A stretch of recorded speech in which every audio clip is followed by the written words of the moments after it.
الحمدللہ الذی وکفی وسلام علی عبادہ الذین اصطفی خصوصا علی سید الورا شمس الضحی بدر الدجا صدر العلا نور الہدی کف الورا منبع الجود والعطاء عالم الارض والسماء کان نبیا وآدم بین الطین والماء وعلى آلہ واصحابہ وخلفائہ ذوی الدرجات العلی اما بعد فاعوذ باللہ من الشیطان الرجیم بسم اللہ الرحمن الرحیم والضحى واللیل اذا سجى ثم قال اللہ تبارک وتعالی فی القرآن المجید والفرقان الحمید قل ان کنتم تحبون اللہ فاتبعونی یحببکم اللہ صدق اللہ مولانا العظیم وصدق رسولہ النبی الکریم الامین ونحن على ذلك لمن الشاهدين والشاكرين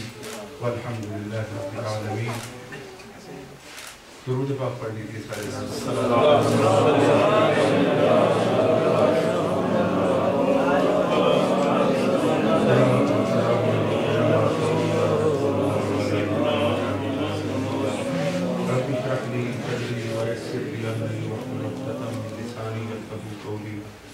مولانا صلی وسلم دائما ابدا علی حبیبک خیر الخلق کلہم هو الحبیب الذی ترجى شفاعته بكل حول من الاحوال المقتحم مولانا صلی وسلم دائما ابدا علی حبیبک خیر الخلق کلہم.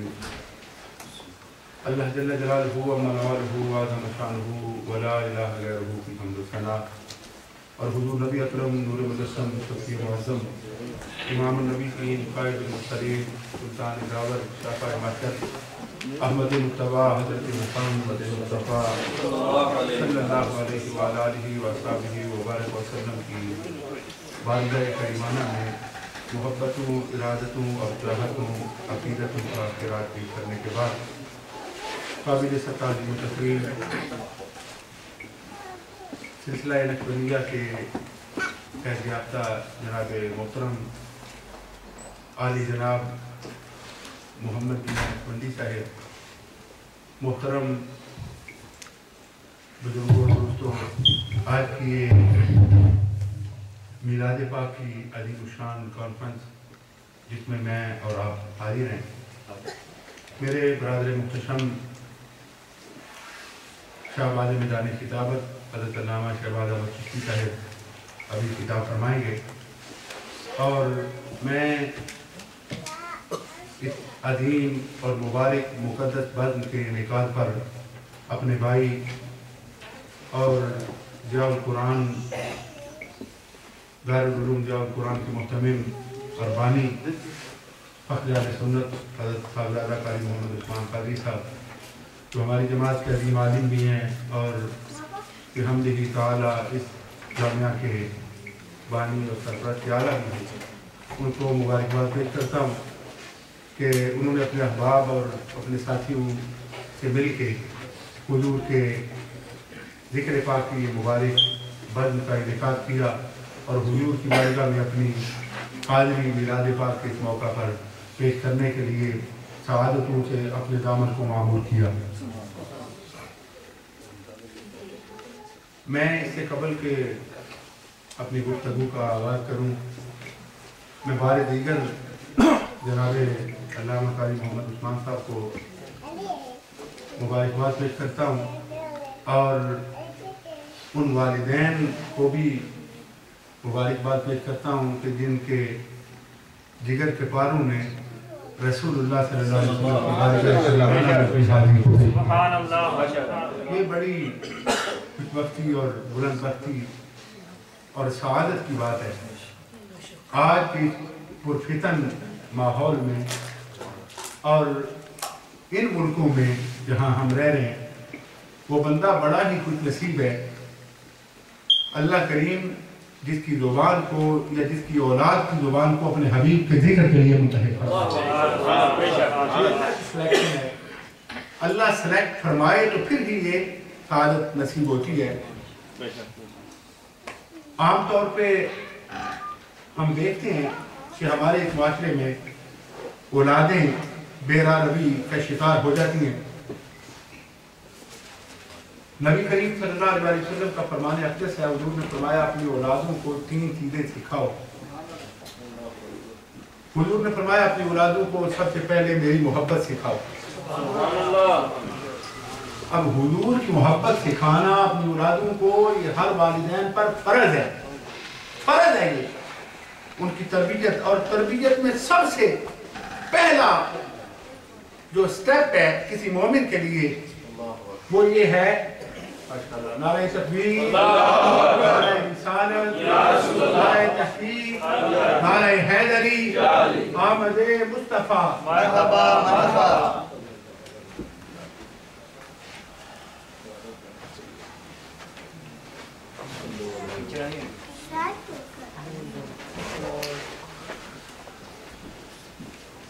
پہلے تشریف رکھیں، بیٹھ لیں۔ میرے اور آپ کے لیے یہ اور شہادت کی بات ہے، سرکار کا منہ مبارک ماشاءاللہ ماشاءاللہ، سرکار کے منہ مبارک اور حضور غوث پاک رضی اللہ عنہ کے منہ مبارک، یہ بڑی سعادت کی بات ہے۔ لیکن میں کیونکہ منہ مبارک کی پھر زیارت بھی ہوگی تو ابتداً یہ بات عرض کروں کہ ہماری مسجد میں بھی منہ مبارک کا ہم نے زیارت کا اہتمام کیا تھا، اور میرے بھائی جناب صاحبزادہ سید وقاص شاہ صاحب نے بڑی خوبصورت بات کہی، فرمانے لگے کہ ایسا نہ ہو کہ ہم کچھ لینے کی بجائے جو پہلے ہے وہ بھی ضائع کر بیٹھیں۔ اللہ کے قرآن کا یہ اعلان ہے کہ بالغہ مصطفیٰ بھی وہ مقام ہے صلی اللہ علیہ وسلم کہ جہاں کوئی بندہ اونچی صدا بھی نہیں لگا سکتا، اور صوفیاء نے تو کہا کہ وہاں جو کوئی بندہ بے بات ہو کے سانس بھی نہیں لے سکتا۔ حضور کے منہ مبارک کیونکہ مجلس میں تشریف فرمایا ہے تو ادب کا دامن نہیں چھوڑنا چاہیے، زیارت کرتے ہوئے بھی لائن کا ادب کا خیال رکھیں، اور ابھی بھی، اور پھر دیکھیں آپ کہ سرکار کا عشق اور سرکار کی محبت آپ کے دلوں پر کیسے برسے گی جب حضور کا ادب لے کے بیٹھے گئے۔ میں یہ عرض کر رہا تھا، حضور نے فرمایا کہ اپنی اولادوں کو میری محبت سکھاؤ۔ اب یہ والدین پر فرض ہے کہ وہ اہتمام کریں اس بات کا کہ اپنی اولادوں کو حضور کی محبت سکھائیں۔ حضور کا دین سکھانا یہ بھی حضور کی محبت ہے، اور حضور کی نعت پاک یہ حضور کی محبت کا ایک بہترین ذریعہ ہے، بہترین ذریعہ۔ اور پھر سرکار کی بارگاہ میں اگر اللہ نے توفیق عطا کی ہے، اگر کوئی ڈاکومنٹس کا یا کوئی مالی کوئی ایسا مسئلہ نہیں ہے تو پھر حضور کی بارگاہ کی حاضری، گنبد حضرہ پاک کی زیارت، اپنے بچوں کو ساتھ لے کے جانا، یہ حضور کی محبت سکھانے کا بہترین ذریعہ ہے کہ جب ہمارے بچے، ہماری بچیاں، ہمارے بچے بچپن میں مسجد نبوی شریف کی حاضری، حضور کے روضہ پاک کی زیارت، نکاح اٹھائیں گے، من زار قبری وجبت لہو شفاعتی، حضور کی شفاعت کبریٰ کے مصداق بنیں گے۔ جب یہ کچھ نصیبی نصیب ہوگی تو اس کی برکت سے اللہ انہیں ہدایت بھی عطا فرمائے گا اور حضور کی محبت بھی عطا کرے گا۔ پھر حضور نے فرمایا کہ اپنی اولادوں کو قرآن سکھاؤ۔ اب جہاں میں اور آپ موجود ہیں الحمدللہ دارالعلوم ضیاء القرآن، یہ ہم اہل سنت کا عظیم مرکز ہے قرآن کریم اپنی اولادوں کو سکھانے کا۔ بھی آپ نے دیکھا کہ چھوٹے چھوٹے بچے کس طرح، ہمارے بچے ہم سمجھتے ہیں کہ انٹرنیٹ پہ قرآن ہی پڑھانا ہے تو پڑھا لیتے ہیں، جو مرضی پڑھانے والا جو بھی ہو، قرآن وہاں سے پڑھاؤ جہاں سے صاحب قرآن کی محبت بھی سکھائی جائے۔ ہمارے بچے قرآن بھی پڑھیں، حضور کی نعت بھی پڑھیں، تو یہ حقیقت میں حضور کے فرمان پہ عمل ہوگا۔ پھر حضور نے فرمایا اپنی اولادوں کو میری اہل بیت کی محبت سکھاؤ، اپنی اولادوں کو میری اہل بیت کی۔ اور صوفیاء کہتے ہیں اہل بیت میں حضور کی آل پاک، حضور کی ازواج، حضور کے گھر والے، حضور کے در والے سارے موجود ہیں۔ رسول اللہ صلی اللہ علیہ وسلم کی نسبت کا حیا خود بھی ہونا چاہیے، اپنی اولادوں کو بھی سکھانا چاہیے۔ اللہ مجھے اور آپ کو عمل کی توفیق عطا فرمائے۔ یہ میں نے ابتداء میں نے دیکھا ہے ماشاءاللہ، یہ حال مسجدوں میں ہم جاتے رہتے ہیں، جلسوں میں خود بھی جلسے کرواتے ہیں، خود بھی مسجدوں میں ہوتے ہیں، یہ حال ہوتا ہے، بڑا کم ایسا ہے ہر مقام پہ ایسا نہیں کہ چھوٹے چھوٹے بچے حضور کی نعت پاک پڑھیں، ایسا نہیں ہوتا. یہ بڑی خوش نصیبی ہے آپ کی کہ آپ کے محلے میں، آپ کی نیبر میں اللہ نے آپ کو یہ موقع عطا کیا ہے. قاری صاحب جیسے استاد عطا کیے ہیں اور دارالعلوم ضیاء القرآن جیسا اللہ نے اگر آپ کو جگہ عطا کی ہے تو اس سے فائدہ اٹھائیں، ان سے تعاون کریں، ان کے دست و بازو بنیں اور اپنی اولادوں کو قرآن بھی پڑھائیں، حضور کی نعتیں بھی سکھائیں. میں نے قرآن کریم کی جو آیہ کریمہ مختلف 2 مقاموں سے میں نے مختصر حصے تلاوت کرنے کا شرف حاصل کیا ہے.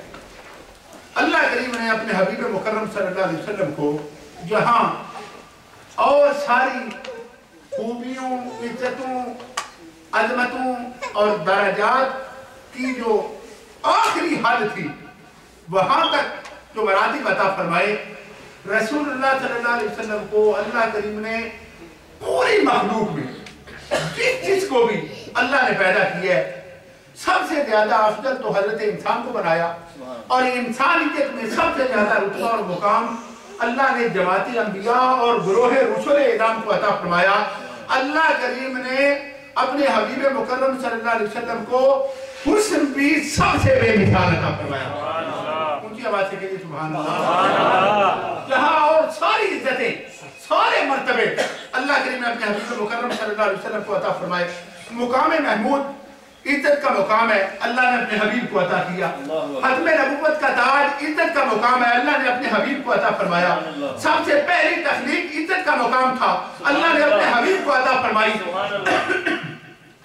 اپنے نور سے حضور کے نور کا پیدا کرنا یہ عزت کا مقام تھا، اللہ نے اپنے حبیب کو عطا فرمایا.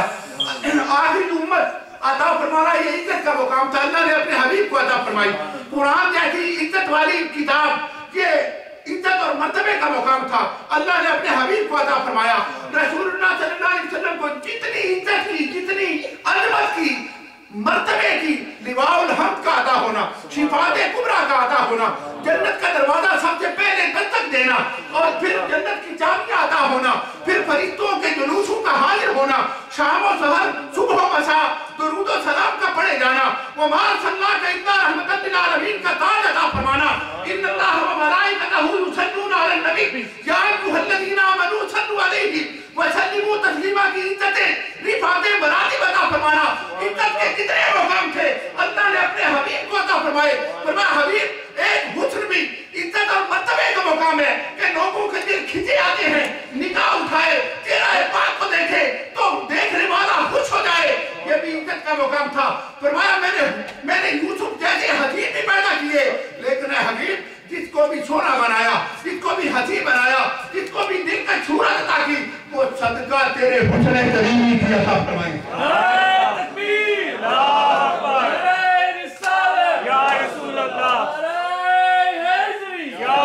اور ہمارے لیے یہ لازم ہے کہ ہمارا ایمان ہو کہ کائنات میں اللہ کریم نے سب سے حسین اپنے محبوب کریم صلی اللہ علیہ وسلم بنایا. تو کسی نے کہا تھا کہ سمجھا نہیں ہے حضور میرا عشق بے ثبات، تم کائنات حسن ہو یا حسن کائنات. سمجھا نہیں ہے حضور میرا عشق بے ثبات، تم کائنات حسن ہو یا حسن کائنات. کہ حضور ہمیں تو سمجھ ہی نہیں آئی کہ آپ حسن ہیں، آپ حسن کائنات ہیں یا کائنات حسن ہیں. اللہ نے سب سے زیادہ اتنا حسین بنایا کہ صحابہ حضور کی بارگاہ میں حاضر ہے. نبی کریم صلی اللہ علیہ وسلم کی سینہ پاک پر جب کتاب نور کی یہ سورہ الضحیٰ کی آیات نازل ہوئی، آپ اندازہ کریں حضور کے حسن کا عالم کیا ہوگا کہ جس حسن کی قسمیں خدا ارشاد فرمایا. خود اللہ کریم فرمایا والضحیٰ واللیل اذا سجا. اے حبیب مجھے تیرے چمکتے چہرے کی قسم، اے حبیب مجھے تیری زلف عنبری کی قسم. علماء نے بڑے معنی کیے. میں بات ذرا آگے بڑھانا چاہتا ہوں. رسول اللہ صلی اللہ علیہ وسلم کو اتنا حسن اللہ نے عطا کیا. صحابہ حضور کی بارگاہ میں حاضر ہیں. ایک صحابی عرض کرتے ہیں یا رسول اللہ نے آپ کو اتنا حسین بنایا، اتنا حسین بنایا، اگر آپ اور کوئی معجزہ بھی نہ لاتے، آپ سورج کا واپس پلٹانا، چاند کا تو ٹکڑے فرمانا، پتھروں سے کلمے پڑھوانا، شجر و حجر سے سلامی قبول فرمانا، آپ اے اللہ کے حبیب آپ کفار کا اضطراب کے قدموں میں آنا، اے اللہ کے نبی جس رستے سے